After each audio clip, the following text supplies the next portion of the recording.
हाय guys, हर Mahadev. Welcome to the mysterious 369 tarot. कैसे हो आप सभी?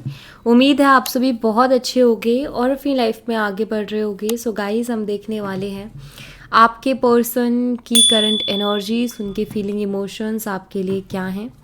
जेंडर का कोई इशू नहीं है, मेल फीमेल सभी रीडिंग को देख सकते हैं। और अगर आप मुझसे पर्सनल रीडिंग लेना चाहते हो, स्क्रीन पर व्हाट्सएप नंबर दिए गए हैं, आप उस पर कांटेक्ट कर सकते हो for love reading, health reading, career reading, सभी तरीके की रीडिंग्स मैं करती हूँ। सो लेट्स सी क्या आता है रीडिंग में। आपने अपने और अपने पर्सन का नाम एक साथ मन में ज़रूर से लेना है और वीडियो को लाइक ज़रूर से करना है। लाइक करके एनर्जी एक्सचेंज कीजिए गाइस। मुझे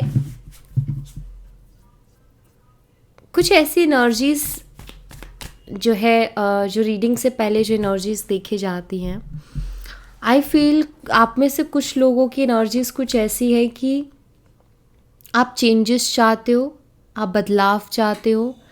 शायद बहुत लंबे समय से कोई एक सेम पैटर्न आपके साथ होते आ रहा है, सेम चीज़ें होती आ रही हैं एंड जैसे आप भी परेशान हो गए हो और अब आप भी चाहते हो कि अब चीज़ें मेरे फेवर में हो एंड कुछ चेंजेस आएँ, कुछ बदलाव आएँ।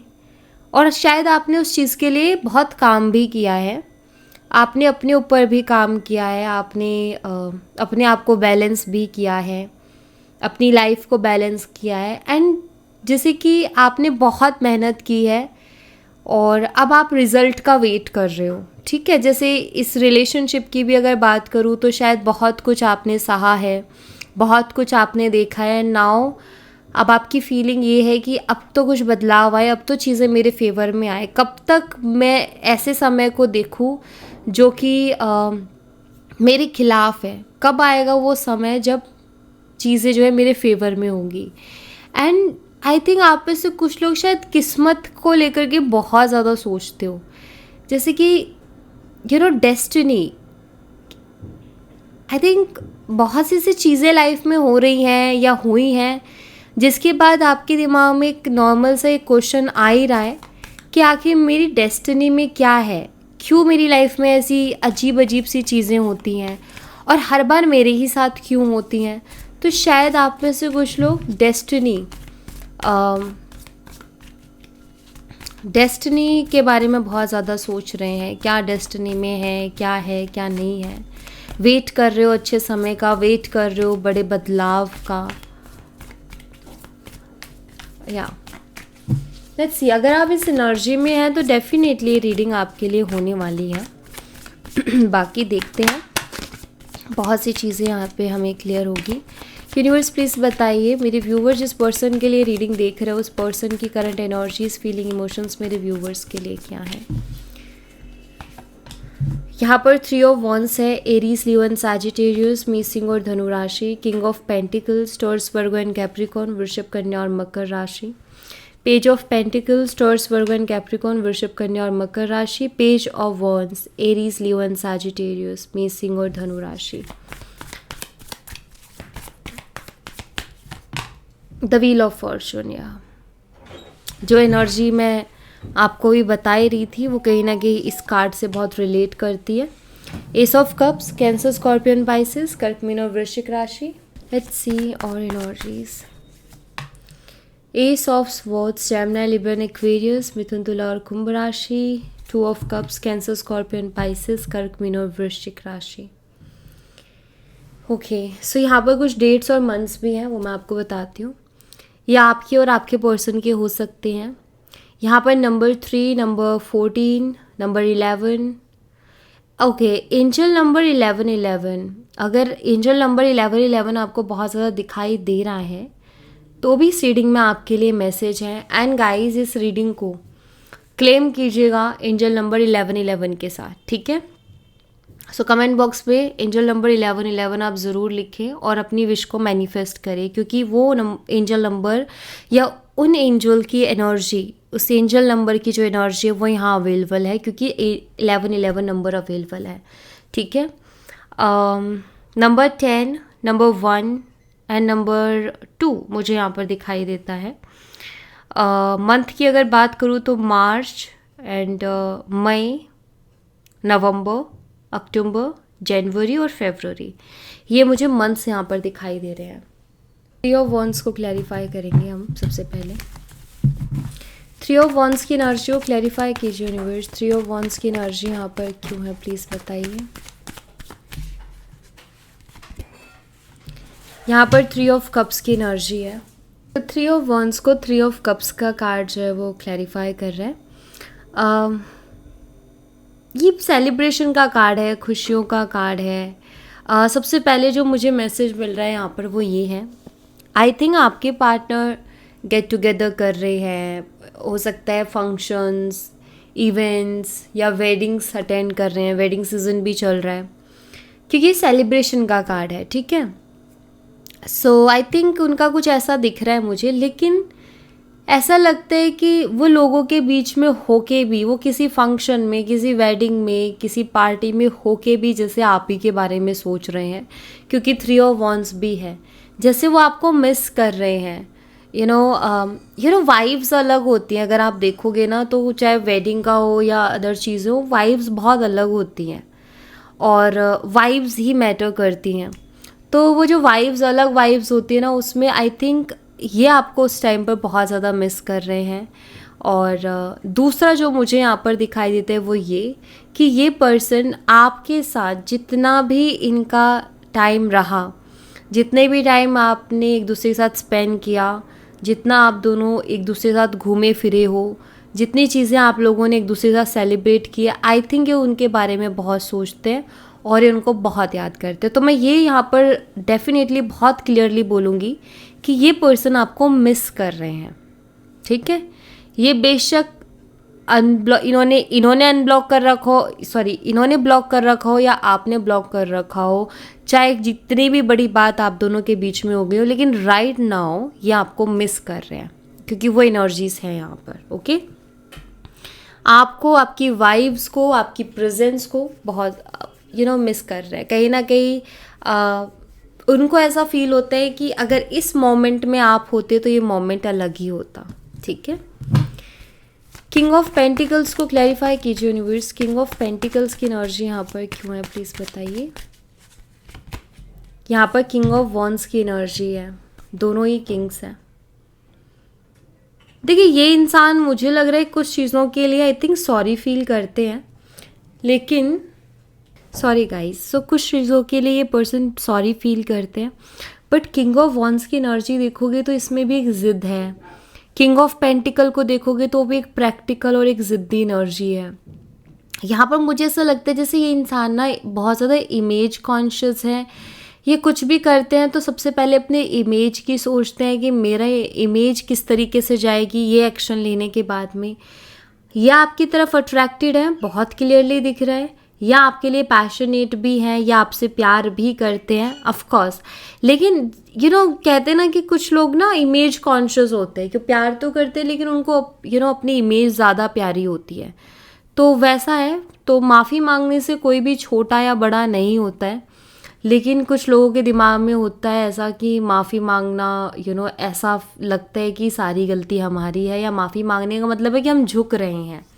तो कुछ लोगों की वैसी थिंकिंग होती है, तो मुझे लगता है कि इनकी थिंकिंग में प्रॉब्लम है कि ये माफ़ी मांगना तो चाहते हैं लेकिन कहीं ना कहीं डरते हैं कि इससे मेरी इमेज तो डाउन नहीं हो जाएगी। तो वो एक गलत फहमी आई थिंक इनके मन में है कि माफ़ी मांगने से इमेज डाउन होती है, या इंसान ऐसा लगता है कि वो झुक रहा है या वो छोटा हो गया है।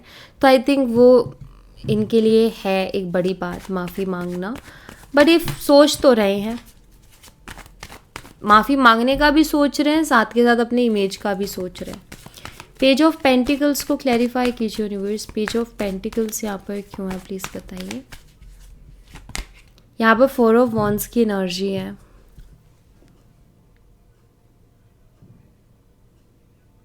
इनको जैसे कि पता है कि एक छोटी सी माफ़ी मांगना, यानी कि सॉरी बोलना, सिर्फ सॉरी बोलने भर से ये रिश्ता बहुत सही हो जाएगा, आप लोग एक हो जाओगे, आप दोनों पहले जैसे रिलेशनशिप था वैसे ही रिलेशनशिप हो जाएगा, जैसे आप दोनों के बीच में पहले प्यार था वैसे ही प्यार हो जाएगा।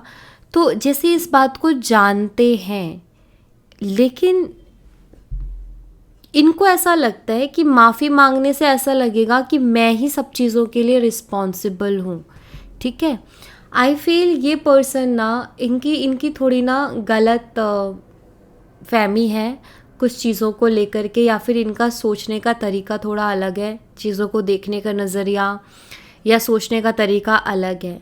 वहीं अगर आपको सॉरी बोलना होता तो आई थिंक आप टाइम ही नहीं लगाते सॉरी बोलने में, क्योंकि आपको पता है कि सॉरी बोलने से कोई छोटा बड़ा नहीं हो जाता, बस हमें हमारा रिश्ता देखना है, आपकी प्रायोरिटी में आपका रिश्ता रहता। लेकिन इनके लिए क्या हो गया है कि इनके लिए इमेज बड़ी हो गई है, इनके लिए इनका ईगो बड़ा हो गया है। इनको लगता है कि माफ़ी मांगना मतलब मैंने खुद को सब चीज़ों के लिए रिस्पॉन्सिबल मान लिया, यानी कि सीधे सीधे सारी गलती मेरी हो गई है, ठीक है। तो माफ़ी मांगना भी चाहते हैं लेकिन मांग भी नहीं पा रहे हैं, ऐसी इनकी हालत हो रखी है। एंड आई थिंक आप यही चेंज भी चाहते हो कि एटलीस्ट कभी तो ये पर्सन अप्रोच करे, कभी तो ये पर्सन कोई तो एफ़र्ट ले, क्योंकि हमेशा उनके कोई एफ़र्ट्स होते ही नहीं हैं, ज़्यादातर एफ़र्ट्स शायद आप ही की तरफ से आते हैं। और ये पैटर्न आपने उनका बार बार देखा है, तभी शायद आपने अपने इमोशंस पे कंट्रोल किया है, अपने आप को बैलेंस किया है, क्योंकि आप भी परेशान हो गए थे एक तरफा एफ़र्ट डाल डाल के। ऐसा लगने लगा था इस रिलेशनशिप में जैसे कि एक तरफा प्यार हो, जैसे सिर्फ आप ही प्यार करते हो और उस इंसान को तो कोई मतलब ही नहीं है। पेज ऑफ वॉन्ड्स को क्लैरिफाई कीजिए यूनिवर्स, पेज ऑफ वॉन्ड्स की एनर्जी यहाँ पर क्यों है प्लीज़ बताइए। यहाँ पर द हाई प्रीस्टेस एनर्जी है, पेज ऑफ वॉन्ड्स भी है। इनका आपसे बात करने का बहुत मन है, ठीक है, आपको कॉल या मैसेज करने का भी इनका बहुत मन है। आई फील इनकी वो एनर्जी कि बार बार फ़ोन उठाते हैं, बार बार इनके दिमाग में आता है कि आपको कॉल करे या मैसेज करे, लेकिन ये अपनी एनर्जीज़ को फिर कंट्रोल कर जाते हैं। The high priestess, I think ये पर्सन जो है अपनी फीलिंग्स को छुपा रहे हैं, अपने इमोशंस को छुपा रहे हैं, और मुझे ऐसा लगता है कि ये जो है आपके लिए परेशान हो रहे हैं, आपके लिए बेचैन हो रहे हैं, उस चीज़ को छुपाना चाहते हैं, ठीक है। ये पर्सन एक्सप्रेसिव नहीं है, ये अपनी फीलिंग्स को बहुत ज़्यादा छुपाते हैं, खुल के एक्सप्रेस नहीं करते अपने इमोशंस को। कई बार शायद इस इंसान को समझना भी बहुत मुश्किल हो जाता है। अभी ना मुझे ऐसा लग रहा है कि थोड़ा ना टाइम चेंज हुआ है, किस तरीके से कि इस इंसान अभी तक इस इंसान को समझना थोड़ा मुश्किल हो रहा था, बट अब ऐसा हो रखा है कि ये आपको समझने की कोशिश कर रहे हैं, जैसे कि आप उनके लिए एक मिस्ट्री जैसे हो गए हो, मिस्टीरियस टाइप हो गए हो, कि उनको समझ ही नहीं आ रहा है कि आपके लाइफ में क्या चल रहा है, आपके दिमाग में क्या चल रहा है। क्योंकि जब भी ये फ़ोन उठाते हैं ना आपको कॉल या मैसेज करने के लिए, तो इनके दिमाग में सबसे पहला थॉट ये आता है कि वहाँ से मुझे क्या रिएक्शन मिलेगा, जिसका अंदाज़ा शायद ये पर्सन नहीं लगा पा रहे हैं। इसका अंदाज़ा ये पहले लगा पाते थे कि यही रिएक्शन आएगा, मैं 100% श्योर हूँ, लेकिन अभी ये श्योर नहीं है।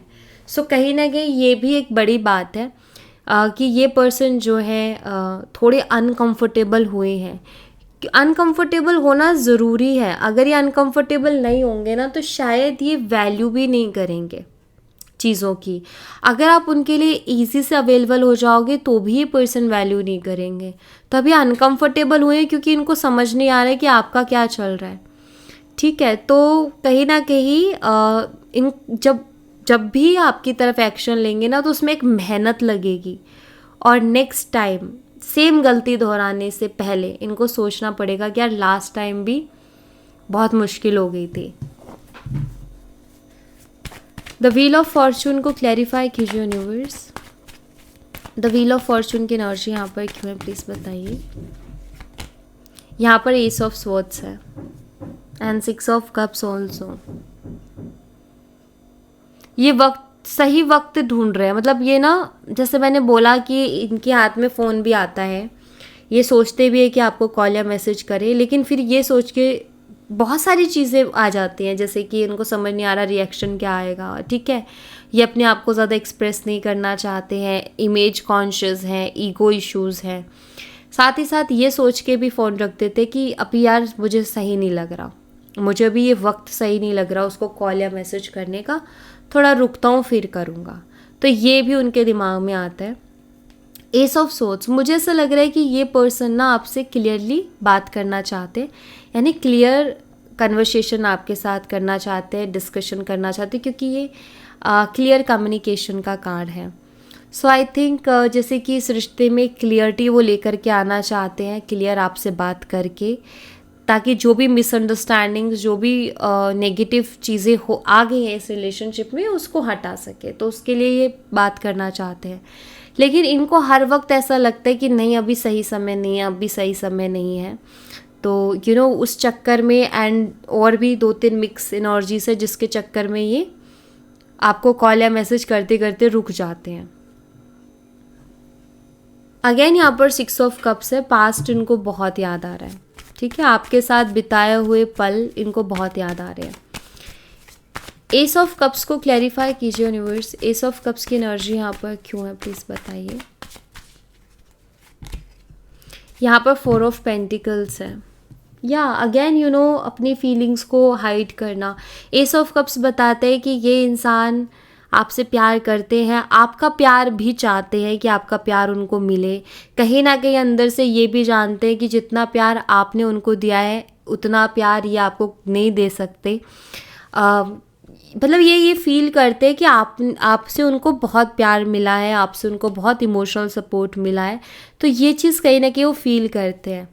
ये रिलेशनशिप, आपका प्यार उनको एक ब्लेसिंग जैसा लगता है। ये भी उन्होंने कभी आपको नहीं बोला है और ये उनके मन में है, अभी उनके हिडन फीलिंग्स में ये चीज़ है कि वो इस चीज़ को कभी बताते नहीं है, शेयर नहीं करते हैं। लेकिन कहीं ना कहीं वो अंदर ही अंदर इस बात को जानते हैं कि ये रिश्ता, आपका प्यार किसी ब्लेसिंग से कम नहीं है। इसीलिए ये इंसान आप पर स्टक भी है या आपसे मूव ऑन नहीं हुए हैं। अगर आपको ऐसा लग रहा है कि मूव ऑन हो गए तो नहीं हुए हैं, ठीक है, ये आप पर ही स्टक है। ये कहीं ना कहीं सिचुएशन में स्टक है, मूवमेंट कोई है नहीं। कि आपके दिमाग में ऑफकोर्स ये सवाल उठेगा कि अगर है, इतना ही चीज़ें उसको फील होती हैं तो वो कांटेक्ट क्यों नहीं कर लेता। एक्चुअल में वो सिचुएशन में स्टक है, करना चाहते हैं वो आपसे कांटेक्ट लेकिन कर नहीं पा रहे हैं। और उसके पीछे बहुत से रीज़न जो मैंने आपके सामने रखे, वो मिक्स एनर्जी, वो मिक्स थॉट एंड वो चीज़ों को गलत तरीके से सोचना, वो एक बड़ा रीज़न है जिसकी वजह से ये जो है कोई एक्शन भी नहीं ले पाते हैं। एस ऑफ सोर्ड्स को क्लैरिफाई कीजिए यूनिवर्स, एस ऑफ सोर्ड्स की एनर्जी यहाँ पर क्यों है, प्लीज़ बताइए। यहाँ पर 9 ऑफ पेंटिकल्स है। 24/7 आप उनके दिमाग में हो, ये आप देख रहे हो एनर्जी। 24/7 आप उनके दिमाग में हो, आपको अपने दिमाग से वो नहीं निकाल पा रहे हैं। ऐसा कोई भी पल नहीं है जिस पल में वो आपके बारे में ना सोचे, ये वो एनर्जी है। और ये चीज़ें हो पता है क्यों रही है, क्योंकि आप सेल्फ लव में हो। अब इस वक्त आप उनके ऊपर ज़्यादा ध्यान नहीं दे रहे हो। मतलब ठीक है, आप उनको मिस करते हो कभी कभी, लेकिन जितना डेस्परेट आप पहले थे अभी नहीं हो उतना। अभी आप बैलेंस कर गए हो, सेल्फ लव वाली एनर्जी में हो। मे बी आप अपने ऊपर काम कर रहे हो, आप अपने काम पर फोकस कर रहे हो, अपने करियर पर फोकस कर रहे हो, इतना उनके बारे में सोचते नहीं हो, ओवरथिंक नहीं करते हो, ठीक है। तो ये जो आपकी वाइब्रेशंस हाई हुई है, जब आप बहुत डेस्परेट थे उनके लिए, जब आप बहुत बेचैन रहते थे, तो ऑफकोर्स वो लो एनर्जीज में आते हैं, तो वो इतना इफ़ेक्ट भी नहीं करती थी उनको। तभी मैं हमेशा कहती रहती हूँ कि हाई वाइब्रेशंस में रहिए, डेफिनेटली सामने वाले को असर पड़ेगा। तो आप जैसे ही हाई वाइब्रेशन में गए हो ना, वैसे ही आप उनके दिमाग में स्टक हो गए हो, मतलब वो आपको नहीं भूल पा रहे हैं, ठीक है। तो ये चीज़ उनके साथ हो रही है। बार बार आपकी फ़ोटोज़ भी देख रहे हैं वो, ये भी मुझे यहाँ पर दिखता है।